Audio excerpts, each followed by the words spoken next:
Sejam bem-vindos à terceira aula do nosso curso sobre a Revolução Francesa. Hoje nós vamos falar sobre os antecedentes da Revolução do ponto de vista político e religioso.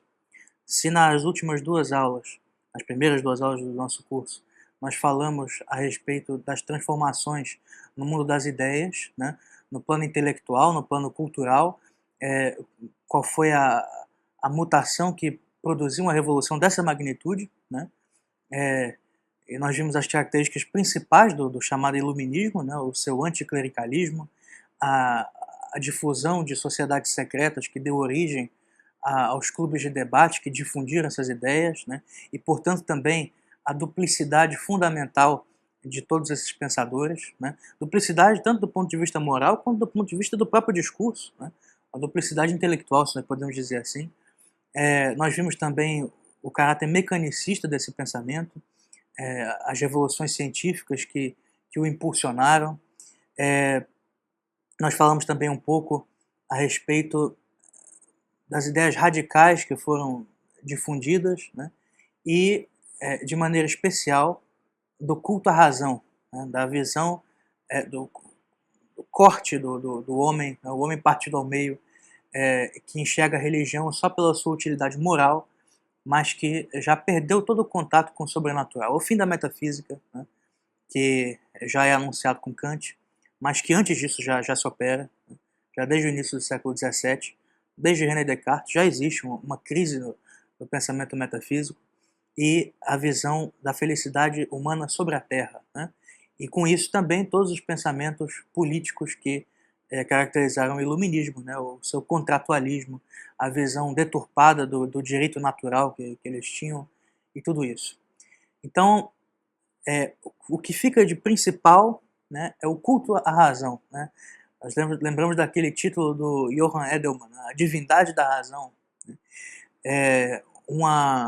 Um comentário também que ficou muito famoso é de um dos enciclopedistas, o Dumarsais, que chegou a dizer que a razão era para eles, os filósofos iluministas, o que a graça era para Santo Agostinho. Quer dizer, vocês terem uma ideia, né, da radicalidade, da mudança, né, do pensamento que se operou, né, nesse período da chamada crise da consciência europeia.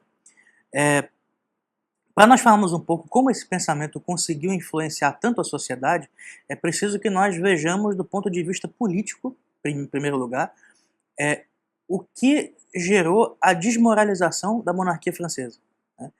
E a desmoralização também, não só das instituições monárquicas, mas de toda a aristocracia, de toda a casta que no início era vista como a protetora da sociedade. Como é que eles passam a ser vistos como uma corja de ladrões, exploradores do povo e folgados, né, que só gastavam dinheiro e não contribuíam com impostos, né?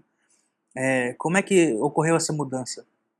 É bastante simples, na verdade, mas é um processo que durou muito tempo e que os próprios agentes dessa mudança política não conseguiram observar as mudanças a longo prazo que isso produziria, né? A crise que isso produziria. É o chamado sistema de Versalhes, né? E para nós entendermos o que é o sistema de Versalhes, é primeiro preciso entender qual foi a crise que que gerou a necessidade de uma unificação, não unificação política, mas de uma centralização de poder que se operou sob o reinado de Luís XIV. E está bastante claro que o trauma fundamental da juventude, da infância de Luís XIV foi a Revolta da Fronda, né? A Revolta da Fronda ocorreu em um período de uma crise muito grande gerada pela Guerra dos 30 Anos. Essa guerra foi a última grande guerra religiosa europeia, né? Foi uma guerra que se iniciou em 1618 com uma rebelião na Boêmia, o antigo reino da Boêmia, na cidade de Praga, onde protestantes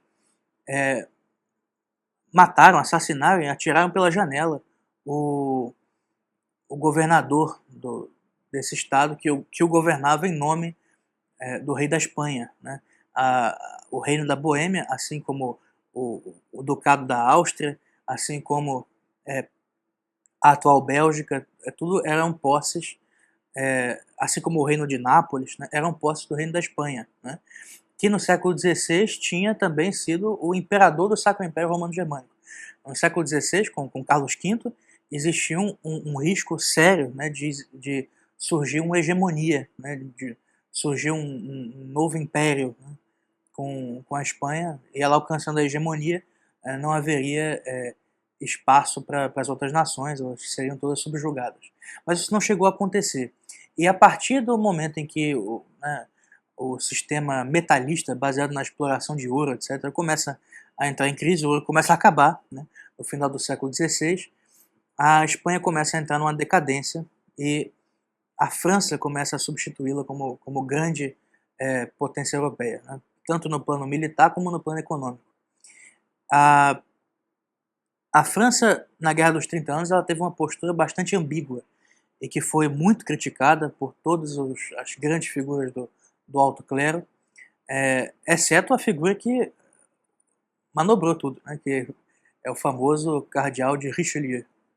Richelieu era o presidente do Conselho de Ministros do rei Luís XIII, o equivalente a um primeiro-ministro, só que é um primeiro-ministro que tinha muito mais poder que o próprio rei, né? Ele realmente governava a França, né, como um ditador, como uma espécie de ditador. Ele foi implacável com todos os seus inimigos, realmente matava matar todos eles. Uma figura sinistra, uma figura assustadora. Um homem que era claramente um psicopata. E Richelieu decidiu, pelo fato de a França estar cercada de territórios dos Habsburgos, né, se nós formos ver, a fronteira ao sul da França é com a Espanha, a fronteira dos Pirineus. A fronteira leste, na época, existia o Franco Condado, né, que era uma posse espanhola vizinha à França. Que hoje o Franco Condado é um estado dentro da França. Quem conquistou isso foi Luís XIV, com a chamada Guerra de Devolução. Ao norte existiam os Países Baixos espanhóis, né, atual Bélgica e Luxemburgo. E ainda existiam as posses, né, orientais, né, austríacas, etc. Então, realmente eles se encontravam numa situação complicada, né? A França estava cercada pelo Estado que ainda era o mais poderoso da Europa, né? Então, os Habsburgos não arriscavam mais uma hegemonia, mas a França estava seriamente ameaçada. E começam a prevalecer considerações estratégicas a respeito da razão de Estado, a chamada raison d'État, né? É um conceito que vai ser muito desenvolvido no século XVII, e tudo passa a ser justificado pelas necessidades do Estado, né? E não em termos morais, mesmo em termos utilitários, mas que não se referem diretamente à força do Estado propriamente dito. Então, a partir da Guerra dos 30 Anos, a França ela também produz uma mudança muito grande nas relações internacionais, né? Richelieu vai entrar na guerra do lado dos protestantes, né? E isso, obviamente, vocês podem imaginar o escândalo, a revolta que isso gerou, mas Richelieu governava com a mão de ferro. Então, não existia a menor possibilidade de uma revolta. Tentou-se, né, mais de uma vez, uma rebelião contra ele, mas realmente era impossível derrotá-lo. Em 1626 existe a revolta de Chalais, que é executado logo depois. Em 1637 existe uma outra rebelião, da chamada Cabala dos Importantes, cabala aqui como sinônimo de revolta, de conspiração, etc.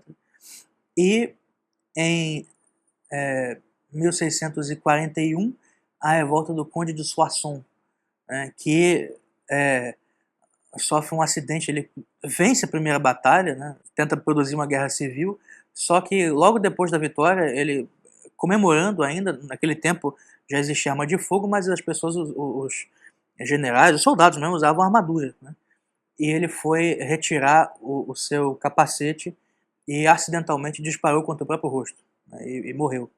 Então foi uma rebelião fracassada de maneira ridícula, né, foi um fiasco. E Richelieu se manteve no poder total. Ele entra do lado dos protestantes. Ele começa timidamente fornecendo armas, pagando propina em segredo para governantes menores alemães, para que, mesmo sendo católicos, entrassem na guerra do lado dos protestantes, para enfraquecer a Espanha. Mas no momento em que ele percebe que seria impossível vencer, ele mesmo entra, em 1635. Pouco tempo depois, a Inglaterra, né, começa a Revolução Puritana na Inglaterra e ela precisa se retirar da guerra, né? Mas o lado protestante não sofre grandes derrotas a partir daí e realmente a vitória fica do lado deles, né? Não existem grandes vitoriosos nem do lado católico nem do lado protestante nessa guerra. A grande vitoriosa é a França, né? Para falar claramente é isso. De qualquer modo, por mais que ela tenha sido, no plano geopolítico, a grande vencedora, pelo rebaixamento, né, da Casa de Habsburgo e também pelo vácuo de poder que surge nesse período, né, a Inglaterra enfrentando uma guerra civil, a Espanha derrotada, os estados protestantes todos divididos também, a França ela surge, ela ocupa esse espaço, né, que aparece. Mas ela está também em frangalhos, né, e passa por uma crise econômica muito grande, né, depois de mais de uma década de guerra. A Paz de Westfália é assinada em 1648, né. Por mais que a França tenha entrado depois na guerra, já estava numa situação muito ruim. Ela continuava em guerra contra a Espanha. A guerra tinha acabado, a Guerra dos 30 anos, a Guerra Europeia Geral, mas continuava a guerra entre França e Espanha, que continuou por mais 10 anos. Ela só terminou em 1658, né, com a assinatura da Paz dos Pirineus. E nesse momento, Richelieu já tinha morrido, tinha sido substituído pelo cardeal Mazarin, que era uma figura impopular, em parte por ser estrangeiro, por ser italiano, né. Comentava-se que ele tinha um caso com a rainha regente, né, e Luís XIII já tinha morrido também. O Luís XIV era uma criança ainda, né. Então o poder real é subitamente enfraquecido, muito enfraquecido, né. Nós temos agora um rei criança, uma rainha regente impopular, um presidente do Conselho de Ministros que substituiu um ditador, mas um homem fraco, um estrangeiro, né. Então o governo francês ele se torna muito fraco. Mas Mazarin, para tentar recuperar o tesouro da França, ele decide aumentar os impostos, de modo que se torna impossível continuar vivendo, né. A população mais pobre é sufocada por esses impostos abusivos realmente, e isso cria um conflito entre o governo e o parlamento. O parlamento de Paris, então, não vai aceitar a nova lei a respeito de impostos que tinha sido decretada por Mazarin. O presidente do parlamento na época, se chamava Omer Talon, ele vai fazer um discurso que vai ficar muito famoso, um discurso inflamado contra os abusos do ministério de Mazarin e vai pedir que os deputados não aceitem. Eles votam e caçam, né, essa nova lei do governo. Mazarin não aceita isso, né?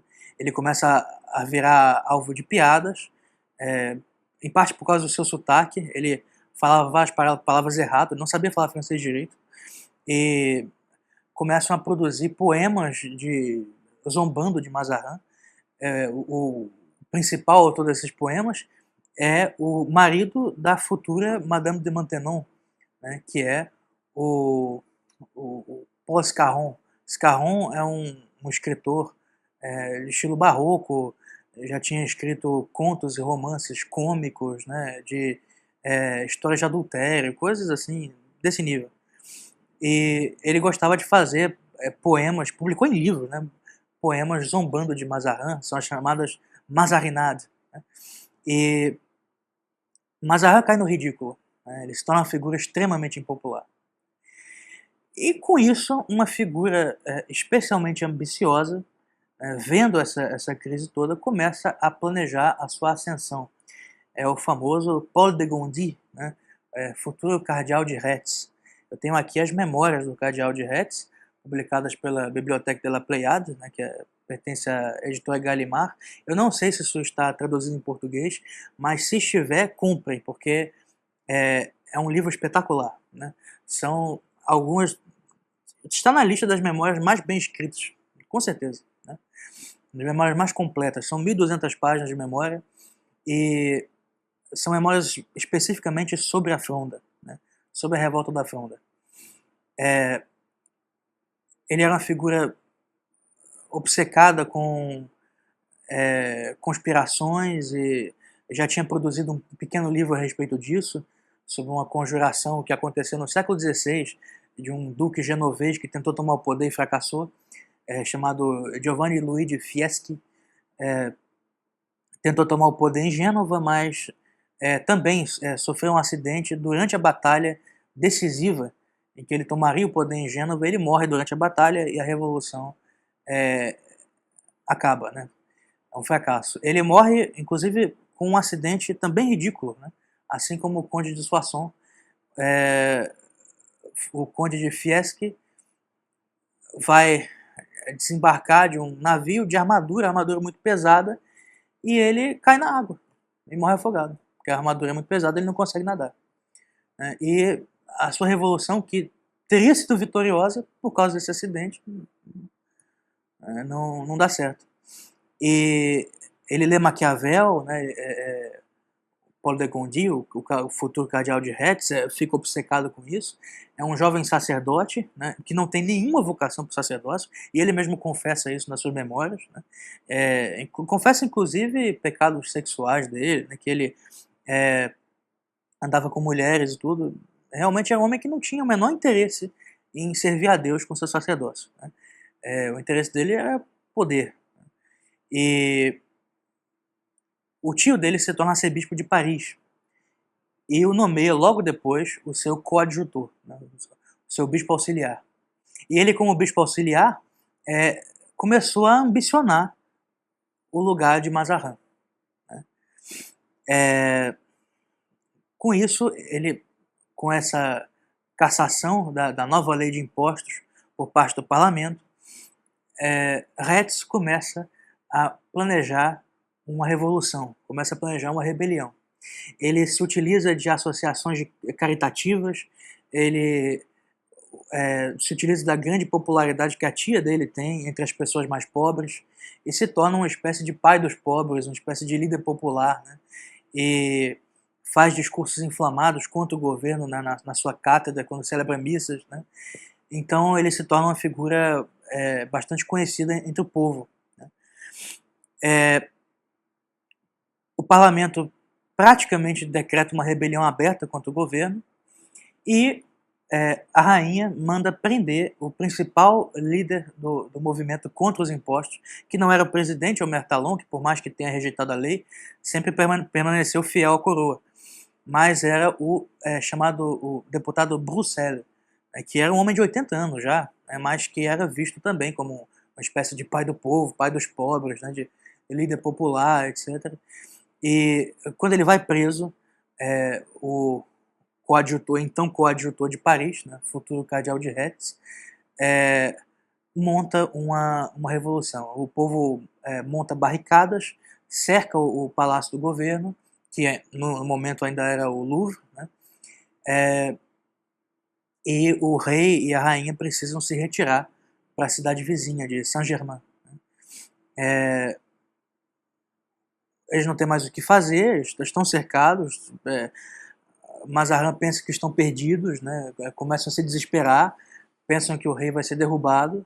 O rei ainda é uma criança, né? Isso é novembro de 1648, Luís XIV tem 5 anos ainda. Perdão, tem 10 anos ainda. Então eles pensam que estão perdidos, né? E nesse momento, Mazarin decide pedir socorro a uma figura que vai ser das mais importantes desse período, que é o primo de Luís XIV, primo em primeiro grau, né?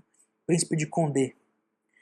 O Príncipe de Condé vai ser chamado Le Grand Condé, porque esse título é transmitido, mas ele, para poderem distingui-lo dos outros, ele é chamado de o Grande Condé. Luís II de Condé, se não me engano. Ele já tinha vencido batalhas muito importantes, né, durante a Guerra dos 30 Anos. Em 46, tinha vencido a Batalha de Rocroi, né, na Bélgica. Pouco tempo depois, a Batalha de Lens, né, que essa ficou mais famosa ainda. E essas grandes manobras militares, né, manobras geniais que ele fazia, aliado à sua juventude, né, era considerado um homem bonito, e tudo isso o tornava uma figura assim, extremamente popular também, e era comparado na época aos grandes líderes militares da antiguidade, né? Era comparado a um Júlio César, era comparado aos grandes estrategistas romanos, gregos, etc., a um Alexandre o Grande. Né? E o príncipe de Condé é chamado para socorrer o rei, ele vai a Paris e consegue sufocar a revolta. Né? O coadjutor de Paris, Retz, ele não é preso porque não existem provas, né, de que ele estava por trás das agitações. Ele posava, na verdade, de interlocutor, né, entre os rebeldes e o governo, mas na verdade ele era o líder da revolta. Né? Só que era um líder secreto. É um homem extremamente maquiavélico, aliás, é um discípulo mesmo de Maquiavel, ele leu a obra de Maquiavel e eu admirava muito. Então, é um homem extremamente brutal. Né? Cardeal de Retz, em uma das sessões, quando eles pareciam ter tomado o poder, eles fizeram uma sessão clandestina do parlamento, que foi chefiada pelo próprio Retz, e ele veio para poder garantir a obediência dos deputados a ele. Imagina isso, um bispo da igreja, né? Ele vem com um punhal, né? Puxa um punhal na mesa e crava na mesa para poder ameaçar e intimidar os deputados. Uma cena horrível. Né? Para vocês terem ideia do que era esse homem. É admirável sob muitos pontos de vista, é um homem extremamente inteligente, né? Extremamente culto, mas que era, né? Moralmente não, não era muito diferente de Mazarin, não, né? Nem de Richelieu. A corrupção no alto clero da igreja é uma coisa muito antiga, infelizmente. Se hoje nós nos impressionamos com algumas coisas que os nossos bispos produzem, né? As campanhas da fraternidade da vida, lamento informar, mas isso é muito antigo. Né? É verdade que a corrupção doutrinal é uma coisa mais recente. Né? Por mais que tenha havido bispos hereges, né?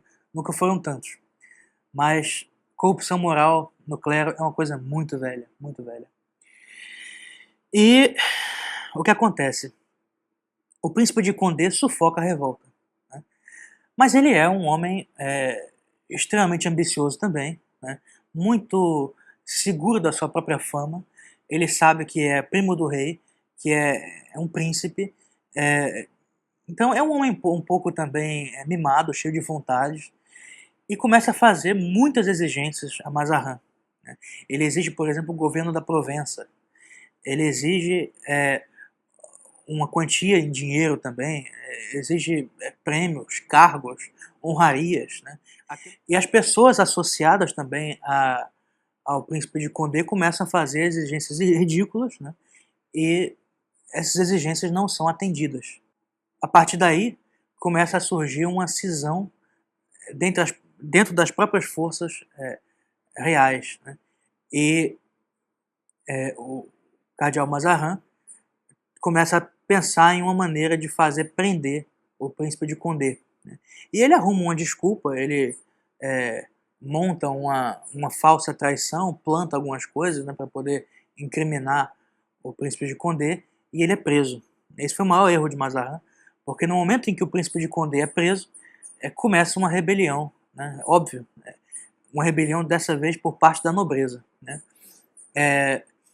A primeira fase da Revolta da Fronda é chamada a Fronda de Paris, né, é a Fronda popular, né, uma revolta contra o governo liderada pelo parlamento, né, e ocultamente pelo futuro cardeal de Retz, pelo coadjutor de Paris, Paul de Gondi. Mas, nesse momento, já em 1650, surge uma segunda fronda que é a Fronda dos Príncipes, né? Um dos principais aliados de Condé é o Duque de La Rochefoucauld, e o Duque de La Rochefoucauld, que produziu até também memórias sobre a Fronda. Eu recomendo para vocês que leiam esse livro aqui. É interessante até você ver a diferença de perspectivas, né? Porque ele e Retz estiveram ora do mesmo lado, ora de lados opostos nessa, nessa revolução, e então nós podemos comparar, né, algumas narrativas enviesadas, alguns detalhes. É muito interessante. Os dois são excelentes escritores e realmente vale a pena. Mas o Duque de La Rochefoucauld vai até a cidade de Bordeaux, invade Bordeaux, e a toma em nome do príncipe de Condé, que está preso, né? A cidade cai poucos dias depois, e uma cena muito engraçada é quando os dois juntos vão sendo conduzidos na carruagem de Mazarin, e La Rochefoucauld diz o seguinte: tudo arriva en France, né? Tudo acontece na França. Quer dizer, ele sabe que não vai ser preso porque é nobre, porque é um homem muito importante, né? E sabe que nada aconteceria com ele, e ele que estava em rebelião aberta contra o governo logo um momento antes, quando cai a cidade, já está na carruagem de Mazarin. São figuras também assim, com uma duplicidade moral muito grande. Isso é visto em parte como uma espécie de aventura, né? Tipos assim, tipos aventureiros, né? O Cardeal de Retz, ele é uma figura muito aventureira, que gosta de conspiração pelo gosto de conspirar, né? Isso vai ser muito comum no século XVII, no século XVIII, esse tipo de pessoa. Isso aparece na literatura também. E, resumindo, para nós não perdermos muito tempo, o Cardeal Mazarin decide soltar o príncipe de Condé. Assim que o solta, ele já foge para a Alemanha, porque ele acha que vai ser derrubado, né? O príncipe de Condé chega a tomar o poder, né? As forças de Luís XIV precisam se deslocar e ficar num acampamento em Étampes, mas Paris é tomada, né? E Condé chega a estruturar um novo governo, declara o Cardeal Mazarin um inimigo da França, né? Um inimigo do Estado, e que ele não pode voltar à França sob pena de morte. Mas a rainha, né, começa a se corresponder com ele em segredo. Eles planejam o seu retorno, começam a instigar também um dos lados da fronda contra o outro, né? No momento em que o príncipe de Condé consegue tomar o poder, ele e o cardeal de Retz começam a entrar em conflito. Surgem também outras figuras, né? O famoso Abbé de la Rivière, também o irmão de Luís XIII, né? O Gaston d'Orléans, e muitos outros, que todos querendo poder, né? Então surge um racha na fronda, nos revoltosos, entre os revoltosos, e o movimento acaba sendo destruído, né? Mazarin então volta à França, e quando volta ele coloca o Visconde de Turenne contra Condé. São duas das grandes figuras, líderes militares da época. Turenne mais tarde vai ser algo parecido com um condestável, né, como o chefe supremo das Forças Armadas da França. É também um líder militar do mesmo porte de Condé. E os dois vão combater um contra o outro. O combate não é decisivo, mas a longo prazo quem vai vencer são as forças leais à rainha, leais a Luís XIV, e leais a Mazarin. E, portanto, a revolta da Fronda é vencida, né? A Fronda é vencida 2 semanas depois de Retz ter sido feito cardeal. Logo que eles são derrotados, Retz é preso, né? Mas ele consegue fugir da prisão. Ele monta um estratagema, uma coisa que é inclusive cômica.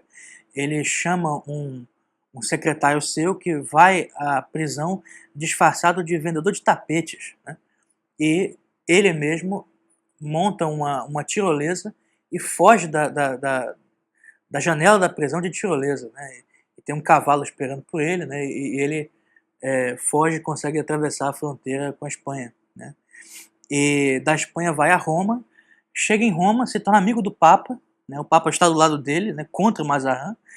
O Papa pouco tempo depois morre e Mazarin é o terceiro colocado no conclave, ele quase é feito papa, né? Nesse momento, Mazarin deve ter ficado com muito medo, né? Mas, felizmente, né, pela graça de Deus, esse homem não foi feito papa, né? E logo depois o seu dinheiro acaba terminando, ele fica pobre, né? E ele pede perdão a Luís XIV. E Luís XIV, depois da morte de Mazarin, muito depois, já na década de 1670, ele retorna à França, recebe uma pequena pensão do rei e escreve as suas memórias, as suas famosas memórias. Então, nesse período, nós já estamos no período posterior à Fronda, já no governo mesmo de Luís XIV, começa a surgir uma dúvida a respeito do que vai ser feito para segurar a unidade nacional francesa. A Fronda, ela deixou bastante claro que não existia mais como manter o antigo sistema medieval.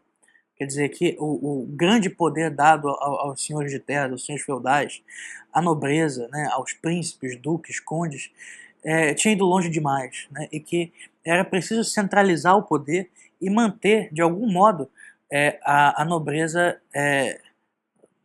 sob as rédeas do rei, né. E o próprio Luís XIV tem uma ideia de como fazer isso, e esse é o chamado sistema de Versalhes.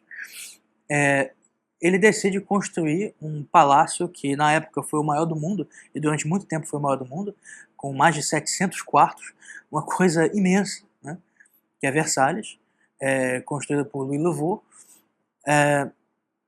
com jardins esplendorosos, né, feitos, idealizados por André Le Nôtre, né, e também uma vida extremamente luxuosa. Ele promove ali festas constantes, né, apresentações de teatro, né, de peças de Racine, de Molière, né, e frequentes também balés e apresentações musicais e óperas compostas por Lully, que é outro compositor da época, o mais famoso, e tantos outros. Quer dizer, então,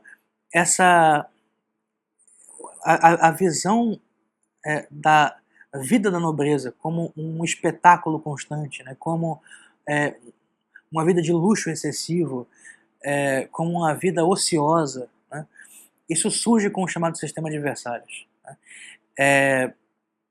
A nobreza francesa se torna inútil, na verdade. A Luís XIV, ele quer mantê-la... É como uma espécie de política do pão e circo para pessoas nobres, né? Não dirigida ao povo, mas dirigida aos nobres. É para mantê-los permanentemente sob controle, mantê-los domesticados, né? Vivendo junto com o rei. O palácio tinha aquelas dimensões para que a nobreza, a alta nobreza, pudesse viver junto com o rei. E que de algum modo eles pudessem pensar, ao menos, que governavam junto com ele, quando não governavam nada, mas eram mantidos sob vigilância, eram mantidos sob controle, né? E gostavam disso, porque viver próximo ao rei, afinal de contas, é sempre uma honra, né? E ainda mais numa vida tão luxuosa, né? Com jantares esplendorosos, balés e óperas e peças de teatro e todo tipo de diversão que vocês podem imaginar. A vida da nobreza se torna quase um paraíso na Terra, né? E por conta disso, eles acabam perdendo toda a ambição de poder, né? E o poder é centralizado de maneira bastante dócil, né, nas mãos de Luís XIV, né? É uma ideia genial, né, mas para um governante que tenha a capacidade que o Luís XIV tinha, né, que era um excelente administrador, excelente na guerra também, né, foi vitorioso em várias guerras, e além disso, para um país que está na situação econômica que a França estava no tempo de Luís XIV. A primeira crise econômica já levou o sistema de Versalhes à beira do colapso, né? E isso ainda no tempo da regência, né? Ainda no final do reinado de Luís XIV, houve a Grande Fome de 1709, né? E ele não chegou a quase cair, né? Porque afinal de contas era Luís XIV, mas o governo ficou ameaçado, né? E Luís XIV vai ficar muito rico também, né? A França, ela tinha muito dinheiro para gastar com isso. E tinha que ser muito dinheiro mesmo, né? Uma das coisas que vai ser mais dita no tempo da Revolução Francesa vai ser os gastos absurdos, né? Com a manutenção de Versalhes, com a manutenção das diversões da nobreza, também com os jogos, em que eles apostavam dinheiro com dinheiro da coroa, né? Uma coisa horrorosa. E no tempo de Luís XIV, o montante que era gasto em Versalhes chegava a 1/4 do PIB da França, né? Então, assim, era um gasto realmente absurdo, né? Mas é porque a França estava muito rica, eles tinham muito dinheiro, né? Ela estava falida no início da Fronda, mas com 10 anos, né, de recuperação, sob o ministério bastante hábil, né, de Mazarin, e com duas coisas que aconteceram no início do reinado propriamente dito de Luís XIV, eles começaram a ter bastante dinheiro. Os dois eventos foram o seguinte: a morte de Mazarin, que era um corrupto, um homem que roubava muito dinheiro do tesouro, e quando ele morre, ele devolve todo o dinheiro que roubou à coroa. Então, disse comumente que o John D. Rockefeller, né, foi o primeiro bilionário, né, o fundador da Standard Oil. Ele foi o primeiro bilionário em moeda corrente, mas se nós considerarmos os valores atuais, o dinheiro que Mazarin tinha na década de 1650 era muito superior ao de Rockefeller. Na verdade, é superior ao de Bill Gates hoje. Era o homem mais rico do mundo, né? Mazarin era bilionário, era, sei lá, trilionário, era um homem muito rico, né? E quase todo o dinheiro dele era roubado da França, né? Então, quando esse homem morreu, ele devolveu tudo, porque ele não tinha gastado nada, né? O tesouro francês subitamente se viu centuplicado, né? Aumentou muito. Claro que eu estou exagerando, mas aumentou muito as reservas de dinheiro que a França tinha. E um outro motivo foi a expropriação e a prisão do superintendente de finanças do jovem Luís XIV, também muito conhecido, Nicolas Fouquet, né? Nicolas Fouquet tinha sido um patrocinador das artes, né? O seu palácio em Vaux-le-Vicomte, né, foi também planejado por Louis Le Vaux, é o mesmo homem que anos mais tarde vai planejar Versalhes. Então, é um homem que também vivia no luxo, muito rico, também era corrupto, e que Luís XIV começou a suspeitar que ele estava ambicionando recuperar a Fronda, né? Que ele queria novamente dividir a França e queria aumentar o poder da nobreza para poder criar uma nova rebelião e, se não suplantar, pelo menos se tornar um primeiro-ministro de Luís XIV, coisa assim. E ele manda prendê-lo, né? O que trouxe muito desgosto para muitos grandes artistas, grandes escritores da época. O próprio La Fontaine era financiado, era patrocinado pelo Fouquet, mas Fouquet passou o resto da vida na prisão, né? Morreu na prisão. E com as suas propriedades, com o seu dinheiro, era outro bilionário, né? A França ficou muito rica, a verdade é essa, né? Em uma Europa em escombros, né, ainda, com o resultado da Guerra dos 30 Anos, a Inglaterra ainda tinha vivido ainda mais a Revolução Puritana, né? A Espanha, uma decadência horrorosa, né? A Alemanha, que tinha sido o epicentro da Guerra dos 30 Anos, o verdadeiro campo de batalha, né, da Guerra dos 30 Anos foi principalmente a Alemanha. Então a Europa estava dilacerada, né? E a França subitamente se viu riquíssima, né, muito próspera e militarmente muito poderosa, né? É nesse tempo também que o ministro da guerra de Luís XIV, o Louvois, decide criar os exércitos profissionais, né? E com isso a França se torna a toda poderosa, se torna a potência hegemônica, né? E Luís XIV vai promover várias guerras, né? Guerras que vão, é verdade, armar os seus vizinhos contra a França, que vão promover alianças gerais contra a França, mas que vão mostrar o poderio do país. É só com a última guerra, a Guerra de Sucessão Espanhola, que a França vai enfrentar certos reveses. De fato vai. Inclusive a crise de fome de 1709, né, já entrando para o final da guerra. A França começa perdendo, né, ela é massacrada na Batalha de Rorschach, né, a famosa Batalha de Rorschach, foi uma batalha em que a França foi massacrada. Mais tarde ela se recupera um pouco em Malplaquet. Essas batalhas são todas muito conhecidas, são narradas nesse livro aqui também, esplendoroso. É um livro de Voltaire, mas é um livro muito bom, né? O século de Luís XIV, ele descreve com detalhes, né, não só os feitos militares, mas o governo mesmo de Luís XIV, a sua administração. Também é uma leitura que eu recomendo que vocês façam. E nessa guerra, a França vai começar realmente a enfrentar certos revés e certas dificuldades, né?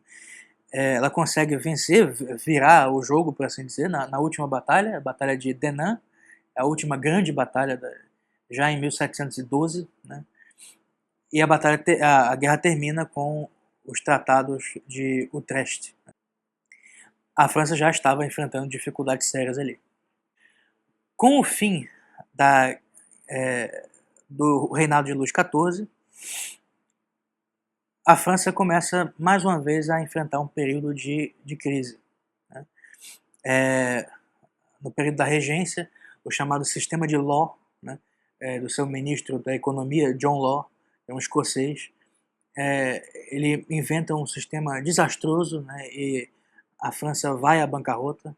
E já ali, o iluminismo nascente, né, o anticlericalismo nascente já põe a monarquia numa situação perigosa, né? O sistema de Versalhes já começa a dar sinais de fraqueza, né? A nobreza é muito criticada, ela já é vista como uma classe de usurpadores.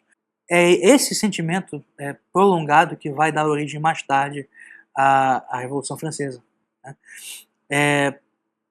Nesse período também vai estourar com toda a força a chamada questão do jansenismo, né? E é isso que vai também fragilizar a imagem da Igreja Católica, né? Se nós temos, por um lado, né, a imagem abalada da monarquia, da nobreza, e também, por outro lado, um pensamento novo, nascente, um novo discurso, né, que começa a encontrar nessa desmoralização da monarquia um vetor para o seu crescimento, aparece também uma crise interna na Igreja Católica, principalmente na França, que vai começar a desmoralizar a Igreja Católica. Para nós falarmos do jansenismo, é preciso que nós retornemos, né, ainda ao final do século XVI, né, quando um bispo da cidade de Ypres, uma cidade belga, o famoso Cornelius Jansenius, né, cria uma nova interpretação teológica da graça, né, que é muito semelhante à dos calvinistas, né? A visão, na verdade, é quase idêntica à de Calvino, né? É de um fatalismo, né, de um determinismo extremo, né? Jansenius não acreditava que o ser humano, na sua condição decaída, é capaz de qualquer virtude, né? E de que existe certa gratuidade na graça, o próprio nome já diz, né? Mas a graça também, nós precisamos colaborar com ela, né? Mas na visão calvinista e na visão de Jansenius, isso não existia, né? Ele já vinha de uma tradição, né, desde Baios, né, ainda no século XVI, já tinha tido uma interpretação parecida que cheirava a calvinismo e foi condenada, né? Mas Jansenius não chegou a ser condenado em vida, né? Ele era um bispo, ele era católico, era fiel à igreja, né? Ele reconhecia o Papa, reconhecia os sacramentos da igreja. Nenhuma das heresias eclesiológicas do protestantismo aparecia nos escritos dele. Então, é um homem que gozava de muito respeito, né? Ele era um homem bem visto nas universidades europeias, etc. Então demorou muito a vir a condenação dele, né? Antes dessa condenação aparecer, já um abade francês, o abade Saint-Cyran, já tinha transmitido seus ensinamentos em um convento, o convento de Port-Royal, né, cuja madre superiora era a madre Angélique Arnauld. Mais tarde, em 1641, Janssens já estava morto há mais de 10 anos, ele morre, se eu não me engano, em 1628, o jansenismo é condenado. 5 proposições encontradas na obra de Jansenius são condenadas, e a partir daí a igreja bateu o martelo, não se pode mais professar essa doutrina. Só que o estrago já estava feito, porque o irmão dessa madre superiora, que era padre também, o Antoine Arnauld, era um dos grandes intelectuais da época, era um escritor de renome, além de teólogo, era um lógico, um gramático, um homem de uma excelente reputação, com uma grande eloquência, e era um campeão do jansenismo, um defensor do jansenismo, ardoroso. Ele vai criar um círculo em torno dele, em torno da sua irmã, do convento de Port-Royal, onde vão participar grandes intelectuais. O próprio Pascal vai se tornar jansenista, Racine vai se tornar jansenista, Boileau vai se tornar jansenista.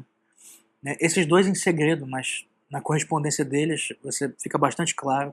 Boileau era mais explícito, dá para perceber até na sua Épître sur l'amour de Dieu, a sua epístola em versos, número 12, fica bastante claro ali o jansenismo dele. Mas Racine também era jansenista em segredo. Pierre Nicole, que é um grande lógico também, um grande gramático, também jansenista. Então as grandes figuras intelectuais da França desse tempo vão ser todas jansenistas. Então isso foi transmitido, foi disseminado logo no topo. Então realmente era algo que não se podia mais deter. A cultura francesa desse período é indissociável da heresia jansenista. E eles se defendiam, eles pretendiam ser católicos mesmo, eles não tinham intenções heréticas. Eles diziam que sim, as condenações são verdadeiras, o Papa condenou 5 proposições, só que essas proposições não estão na obra de Jansenius. Foi uma interpretação de texto ruim que ele fez, então ele condenou proposições que são heréticas, mas Jansenius não é herege, e portanto nós podemos segui-lo. Eu não sei até que ponto existia má fé nisso, eu acho que não, sinceramente. Considerando a envergadura moral e intelectual desses homens, muito provavelmente era uma questão nova ainda, e isso deu margem a muitas discussões, a muitos embates. O próprio Bossuet, por mais que não fosse jansenista e condenasse o jansenismo, ele nunca o condenou com a mesma veemência que condenou outros erros, como por exemplo o quietismo, que ele combateu de frente. Mas o jansenismo não, ele silenciou um pouco a respeito disso, justamente porque era uma questão muito jovem, ainda muito nova, e ainda existia a esperança por parte de muitos de que Roma iria rever essa condenação, ia fazer alguma sutileza jurídica para poder melhorar a situação dos jansenistas, para que eles tivessem uma situação canônica normal, etc. Mas com o tempo a situação foi se deteriorando. No final do século XIX surge um Papa que é um inimigo de Luís XIV, que chega a entrar na guerra de 1689, a guerra contra a Inglaterra, a grande aliança de William III da Inglaterra contra a França. Ele chega a colocar os estados papais do lado da Inglaterra protestante contra a França, o Papa. De tanto ódio que ele tinha de Luís XIV, realmente ele era meio obcecado com Luís XIV. É o Papa Clemente XI, o Odescalchi. O Papa Odescalchi. Então, ele sabendo que o jansenismo prosperava na França, vai persegui-lo e vai condená-lo com muito mais veemência que o seu antecessor, e realmente a situação vai ficar insustentável. Em 1709, se não me engano, Luís XIV, já velho, ele manda demolir o convento de Port-Royal, que tinha se tornado um terreno de peregrinação, as pessoas faziam retiros lá, as freiras de Port-Royal tinham fama de santidade, e lembremos que o jansenismo é uma heresia rigorista, então a tendência era de recrudescer a disciplina. Então essas pessoas eram vistas como muito santas, embora estivessem professando uma heresia. E isso gerou um problema muito sério, né? O convento já tinha sido demolido quando, em 1713, ou seja, 2 anos antes da morte de Luís XIV, aparece a bula Unigenitus, né? E essa bula é uma condenação total do jansenismo. Foi a condenação final da igreja, para não deixar margem a ambiguidades, né, que tinha ficado. E dessa vez não, a doutrina de Jansenis foi completamente condenada, né? E Arnaud, que era o grande campeão do jansenismo, já tinha morrido. Ele tinha sido sucedido na liderança dos jansenistas por um padre oratoriano, o padre Quesnel. Né? E o padre Pasquier Quesnel vai ser preso, né? E na prisão ele passa a ser visto como um mártir, né, do jansenismo. Ele não vai ser executado, mas vai ser visto como um mártir. Né? E essa condenação da Unigenitus dá origem a um movimento de massas jansenista. Se antes ele só era disseminado entre intelectuais, escritores, etc., no século XVII ainda, no século XVIII vai surgir um movimento de massas jansenista. Né? Eles vão se infiltrar no parlamento francês. E quando Luís XIV morre, né, em 1715, ele tinha, eu já falei isso na nossa primeira aula, no seu testamento, criado um conselho de regência. Ele colocou seu sobrinho como regente, né, filho do seu irmão mais novo, Filipe II de Orleans, e colocado como chefe do Conselho de Ministros, presidente do Conselho de Ministros, o seu filho bastardo, o Duque de Maine. Né? O regente não quis dividir o poder, né, mas ele precisava para isso, né, para que não houvesse, né, como primeiro-ministro um bastardo, né, governando a França. Ele precisava do apoio do parlamento para caçar o testamento de Luís XIV. Né? E para isso ele manda soltar os jansenistas que tinham sido presos no tempo da condenação formal do jansenismo pela bula Unigenitus. Manda soltar os jansenistas, que eram amigos do parlamento, alguns deles eram membros do parlamento, e eles, em retribuição, caçam o testamento de Luís XIV. Isso cria uma divisão de poder imensa, né, numa monarquia que é chamada de absoluta até hoje. Né? O Ancien Regime é a monarquia em que não existe discussão, em que o Estado sou eu, o Estado é o rei, e nada disso é verdade. Né? Nada disso é verdade. Essa frase que é atribuída a Luís XIV, ela passa um pouco da noção teológica, né, que se tinha na época. Mas não realmente de um poder totalmente centralizado. Né? O parlamento passa a se tornar uma dissidência, passa a se tornar uma voz discordante, controlada por jansenistas que vão fazer absolutamente tudo para minar a autoridade real. Né? Nessa época, um dos muitos santos jansenistas, um jovem diácono chamado Paris, diácono Paris, vai morrer muito jovem e vai ganhar fama de santidade. E a partir daí, pessoas vão começar a dizer que receberam mensagens do céu do diácono Paris. Né? Algumas vão começar a ficar possessas, dizendo que estão sendo possuídas pelo diácono Paris. E surge um movimento em torno de um cemitério francês, cemitério de Saint-Médard, em que pessoas populares vão começar a ter convulsões, né, no meio do cemitério, e isso vai ficar muito famoso. Os convulsionários de Saint-Médard, eles vão passar a chamar outras pessoas para aumentar essas reuniões, e isso aos poucos vai se tornando uma aberração. Né? Esse cemitério tem que ser fechado, eles começam a se reunir em outros lugares, se reunir em praças públicas, né? Para ficar fazendo coisas parecidas com o que os nossos carismáticos fazem hoje, ficar se estribuchando no chão, dizendo que está recebendo o Espírito Santo. Isso se torna uma loucura. Na época, né, as pessoas eram mais inteligentes e elas sabiam que isso não tem nada a ver com a Igreja Católica. Né? Mas era um movimento de massas, um movimento que estava crescendo. Né? E o caráter herético ficava cada vez mais claro. Né? Isso chegou ao ponto em que eles começaram a aplicar os rigores da disciplina jansenista em público nas pessoas. Né? E pessoas, por exemplo, que tinham cometido adultério, eram castigadas em público. Né? E recebiam o Espírito Santo e começavam a ter convulsões, né? Pessoas morriam torturadas, né? Em sessões públicas de tortura mesmo, como uma manifestação da justiça divina. Quer dizer, um negócio muito louco mesmo. E esse movimento dos convulsionários de Saint-Médard, na verdade, se torna um fator de desmoralização da Igreja Católica. Porque o jansenismo, ele, de tão perigoso, de tão importante, né, ele acaba caindo no ridículo. Né? Ele acaba caindo no ridículo. Uma coisa é você ter um Pascal que escreve as cartas provinciais denunciando o relaxamento moral dos jesuítas. Outra coisa é um bando de loucos tendo convulsões no cemitério. Esse tipo de coisa não é respeitável. Né? E isso começa a cair na conta da Igreja Católica. Né? O catolicismo começa a ser visto como um fenômeno irracional, né? Como um produto da imaginação. Assim como os milagres de Port-Royal, né? Os milagres do diácono Paris, os milagres do padre Quesnel, eram todos falsos. Né?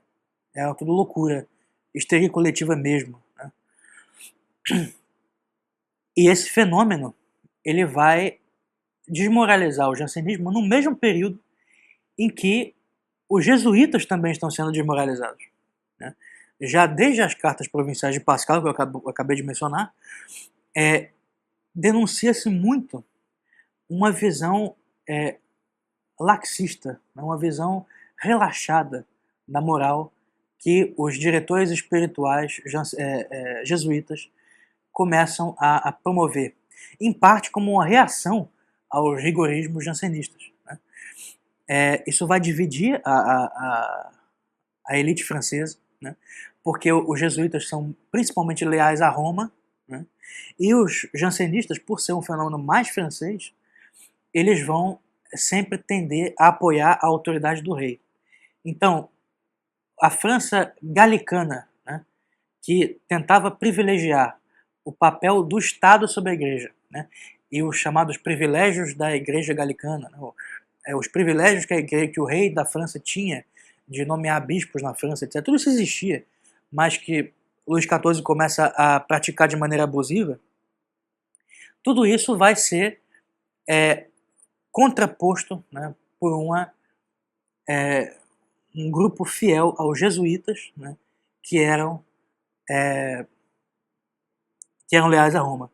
Então, existe uma aliança entre jansenismo e galicanismo, e, ao menos em parte, né, com a nobreza francesa, e uma aliança entre os jesuítas e Roma. Né? E os dois lados, com o tempo, começam a ser ridicularizados. Né? E tanto a nobreza como a classe intelectual, as classes médias, começam o processo de laicização. Né? E é a partir daí que os jesuítas vão ser perseguidos. De confessores de reis, né, como o famoso Padre Lachaise, né, que hoje é o nome do maior cemitério de Paris, né, Père Lachaise, que era o confessor de Luís XIV. De confessores de reis, os jesuítas passam a ser a escória, passam a ser vistos como escória. Né? Eles são vistos como interesseiros, eles são vistos como fabricantes de milagres falsos, são vistos como diretores de consciências que tendem a justificar tudo e a permitir uma vida muito relaxada. Né? Ou seja, homens mundanos na Igreja Católica. Né? Existe um livro muito bom que fala sobre isso, sobre a história da perseguição aos jesuítas e a história das campanhas de difamação que são feitas contra a Companhia de Jesus, que é esse aqui, Histoire Partiale, Histoire Vraie, História Parcial, História Verdadeira. Esse é o volume 4, na verdade, de uma série, só que é esse volume 4 que fala sobre a campanha contra os jesuítas. Né? É de um historiador do século XIX chamado Jean Guiraud, que ficou muito popular. Eu, pessoalmente, acho esse livro muito melhor que o editado pelo Santo Dom Bosco, do qual eu fui revisor, que é a história da Companhia de Jesus, por um autor que usa o pseudônimo de J.M.S. Dorignac. Né? Esse autor, ou autora, me parece muito parcial, e esse livro é mais uma peça de propaganda, sendo muito sincero. Eles abusam muito dessas narrativas de milagres também. E quando essas narrativas são desmistificadas, quando elas são, quando nós observamos, nós conseguimos provar, quando provam para nós, né, que um falso milagre é falso, isso tende a destruir a nossa fé por completo. Então, eu não recomendo esse livro, sendo muito sincero com vocês. Se vocês quiserem ler, saibam que é uma peça de propaganda, né? Esse livro aqui é bastante imparcial, né? E é escrito com muito mais cuidado. E a partir daí, surge uma campanha internacional contra os jesuítas, né? No século XVIII. Já as elites maçônicas, né, já começam a subir ao poder, né? O Marquês de Pombal, em Portugal, vai perseguir os jesuítas, vai abolir a Companhia de Jesus em Portugal. Na Espanha também vai ser abolida a Companhia de Jesus. Isso na década de 1750. Né? Na França, né, vai surgir uma questão que, na verdade, vai ser mais a gota d'água, vai ser mais um pretexto. Né? Sejamos francos. Um pagamento que os jesuítas, a Companhia de Jesus na França, ia fazer ao Banco Central, uma coisa assim, a uma entidade financeira do governo, eles deixaram de fazer porque o carregamento que eles levavam, né, dinheiro, o navio afundou. Né, e eles não tinham dinheiro para pagar e pediram para não ter que pagar nem com juros nem com nada. E isso foi um motivo para surgir no Parlamento de Paris, que era controlado por jansenistas há muito tempo. Começou a surgir a questão de se a Companhia de Jesus poderia estar conspirando contra a França por causa disso, etc. Eles sabiam que não, isso foi tudo arquitetado. Né? Mas, com o apoio do ministro Choiseul, né, que era também ligado à maçonaria, né, e controlado por Madame de Pompadour, que era amante do rei Luís XV, não existe mais possibilidade de segurar a Companhia de Jesus na França. Choiseul apoia a destituição da Companhia de Jesus e eles são expulsos da França em 1764. A partir daí a França está realmente indefesa. Né? Os jesuítas eles serviam como uma espécie de sistema imunológico. Né? Eles controlavam parte das universidades, as escolas de jesuítas educavam a juventude na tradição católica, e a partir daí o maçonismo, né, a ideologia maçônica liberal começa a reinar já antes da Revolução. Né? Ela tem rédea solta para fazer o que quiser. Né? E realmente não existe mais nenhuma resistência séria, né, ao iluminismo, mesmo nas suas vertentes mais radicais. Né? O jansenismo já morreu, já foi desmoralizado na primeira metade do século XVIII, então sobra o quê? Sobra o partido dos filósofos. Né? E a Igreja Católica na França está perdida. Né? Não tem mais chance de resistência. Então, nós vimos como o sistema de Versalhes fragilizou muito a aristocracia francesa, colocou a aristocracia à mercê do rei e tornou a aristocracia inteira extremamente impopular. Né? Gastavam muito dinheiro. Esse sistema de Versalhes, extremamente centralizado, ele só poderia ser levado adiante com governantes extremamente habilidosos. Né? E não era o caso do sucessor de Luís XIV. Luís XV era, sobretudo, um mulherengo, era um homem extremamente frágil, controlado, governado pelas suas amantes, e que ficou muito impopular por causa disso também. Né? O Luís XV, a sua amante principal, né? Ele tinha a amante principal, a amante oficial, né? E amantes eventuais, amantes... É uma coisa assim impressionante. Esse homem então tinha um apetite sexual que era um negócio impressionante.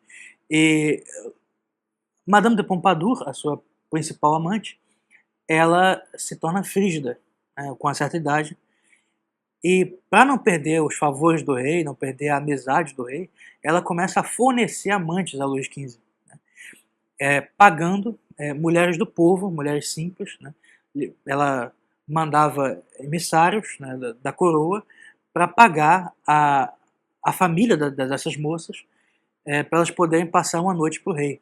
Por mais que essas famílias fossem católicas, né, eram pobres, então o dinheiro era uma tentação. E, de certa maneira, era uma honra, né, trazer a sua filha para passar uma noite com o rei. Muitas famílias concordaram. Né?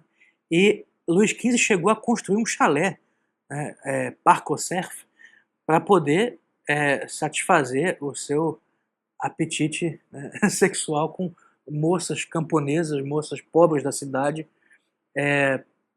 que eram pagas pela sua amante principal, já frígida. Essa imoralidade começou a também criar uma revolta entre o povo católico, né, contra o rei. De modo que, quando vai surgir um clima revolucionário, os católicos não vão fazer muita questão de defender o rei. Vocês entendem isso? Cada vez mais, a monarquia ela é impopular entre os revolucionários e entre os católicos, por razões morais.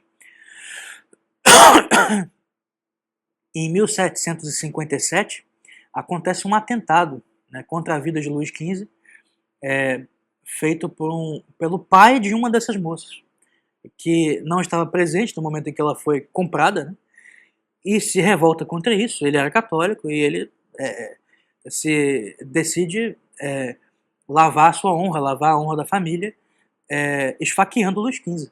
Né, e ele consegue, né, ele dá uma facada no Luís XV, o rei não morre, né, e ele é executado de uma maneira terrível, né, o que assusta muito a população. Ele é amarrado a 4 cavalos, cada um a um dos seus membros, dão um tiro para cima e ele é totalmente desmembrado, esgarçado. Isso é uma coisa muito cruel, né, é uma execução muito cruel. Então a monarquia passa a ser vista só com medo. As pessoas têm medo da monarquia.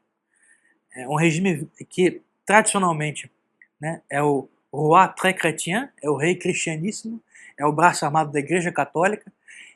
Ele passa a ser visto com medo, né, passa a ser visto como um tirano. E também, na década de 1750, de 60, perdão, surgem as famosas campanhas de Voltaire, né, contra o fanatismo da Igreja Católica e contra o fanatismo nas instituições. Né. É mais um fator de desmoralização e de destruição. As instituições vão sendo corroídas mesmo. Né. Em 1762 surge o famoso caso de Jean Calas. Jean Calas é um protestante cujo filho era depressivo, tinha tendências suicidas, etc. E um dia ele fica endividado com o jogo, pede dinheiro ao pai. Né? O seu pai já estava muito zangado com ele pelo fato dele ter se convertido ao catolicismo. Né? O filho dizia ao pai que tinha se convertido só para poder conseguir um cargo público, porque muitos cargos públicos eram vedados aos protestantes naquela época. E o que acontece? A família está jantando com um amigo da família e momentos depois a mãe vai sair para ver onde está o seu filho e ela o vê caído, estrangulado. Né? Ninguém sabe o que aconteceu, né? As pessoas entram em pânico, as moças começam a gritar, as irmãs, ele tinha irmãs também. A polícia chega, vê um protestante com um filho católico morto, a população começa a gritar, um protestante assassino matou o filho. Ele é preso, né, julgado de uma maneira um pouco duvidosa, né, e é executado. E é executado também de forma cruel, com o suplício da roda. É preso a uma roda e macerado até a morte. E durante a execução ele nega até o fim que tinha matado o filho, né, mesmo sendo torturado. E perdoa o torturador e começa pelos protestantes a ser visto como um mártir. Né? Quando Voltaire fica sabendo disso, ele vê essa é a oportunidade perfeita para destruir a Igreja Católica, né? Que ele já chamava na sua correspondência com D'Alembert de a infame, l'infâme. A sua correspondência com D'Alembert, ele terminava todas as cartas com o seguinte grito de guerra: écrasez l'infâme, né? Esmagai a infame. A infame é a Igreja Católica. E ele vê nisso, né, nessa execução, a oportunidade de criar um movimento anticatólico de dimensões internacionais. E de fato isso acontece. Ele escreve vários artigos defendendo Jean Calas e a sua memória, dizendo que ele não tinha sido culpado do assassinato do filho, que o filho não tinha sido assassinado, que ele tinha se suicidado. E essa questão é discutida até hoje. Há historiadores que dizem uma coisa, há outros que dizem outra. Pode ser que Jean Calas tenha matado seu filho mesmo, mas o julgamento dele foi, de fato, muito parcial.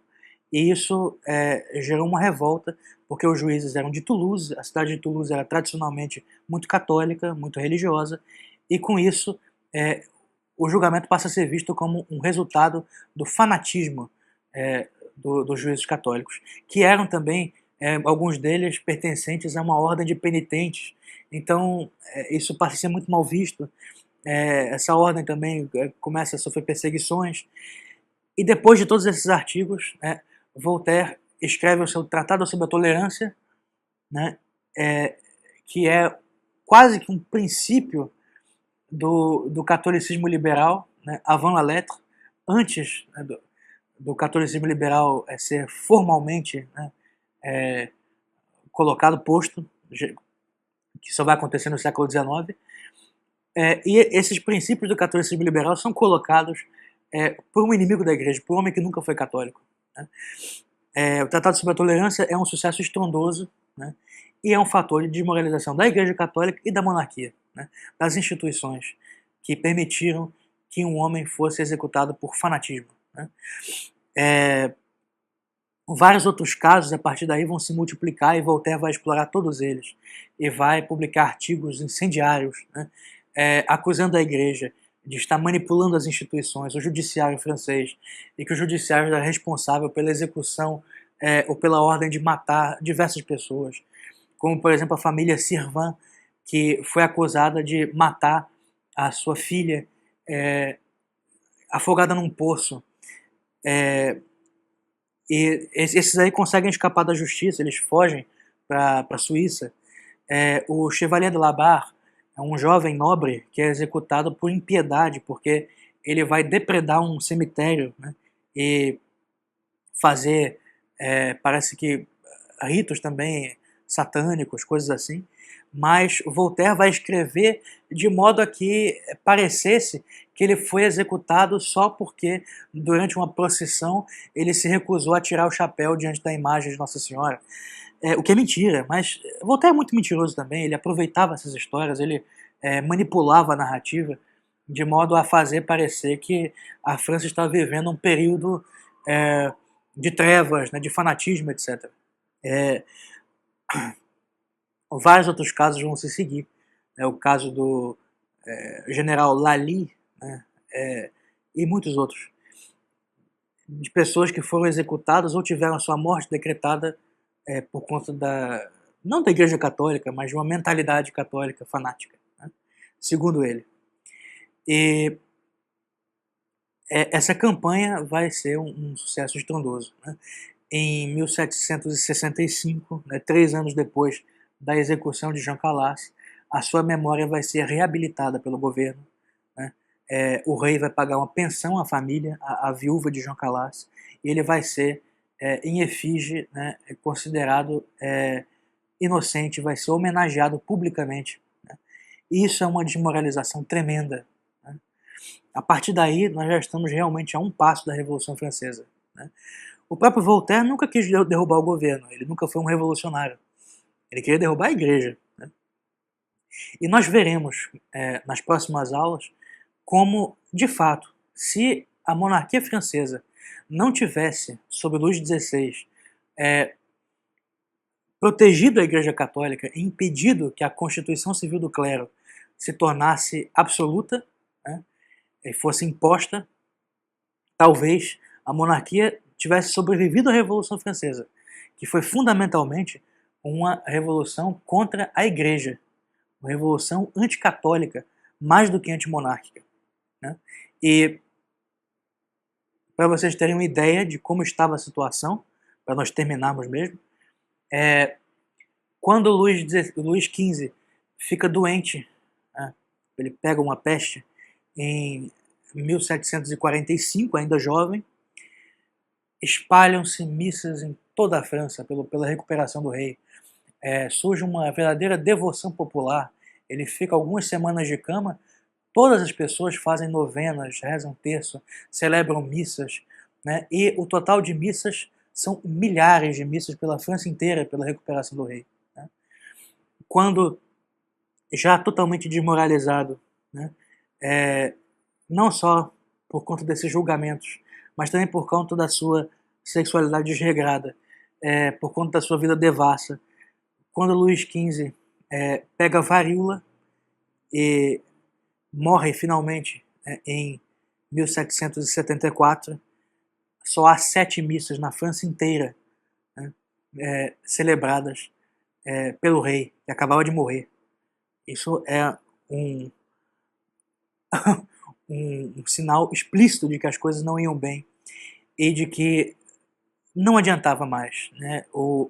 Por habilidoso que fosse o rei que chegasse ao poder, e Luís XVI não era tão habilidoso assim, embora fosse extremamente bem intencionado, por habilidoso que fosse o rei que subisse ao poder, não tinha mais como salvar a monarquia francesa, ela já estava perdida, né? O governo já estava infiltrado de maçons, o iluminismo já reinava, a Companhia de Jesus, um ano antes da morte de Luís XV, em 1773, depois de toda essa campanha internacional, tinha sido suprimida pelo Papa Clemente XIV, que foi quase um suicídio para a Igreja Católica, né? Ele suprimiu a Companhia de Jesus, deixou de existir. Os jesuítas, durante 30 anos, eles deixaram de existir, né? Eles só foram reabilitados no século XIX. Realmente a situação já era revolucionária, né? Não havia mais como segurar isso. E na próxima aula nós vamos ver o reinado desastroso, apesar das boas intenções, de Luís XVI, né? A convocação da Assembleia dos Estados Gerais e o início da Revolução Francesa propriamente dita. Muito obrigado a todos.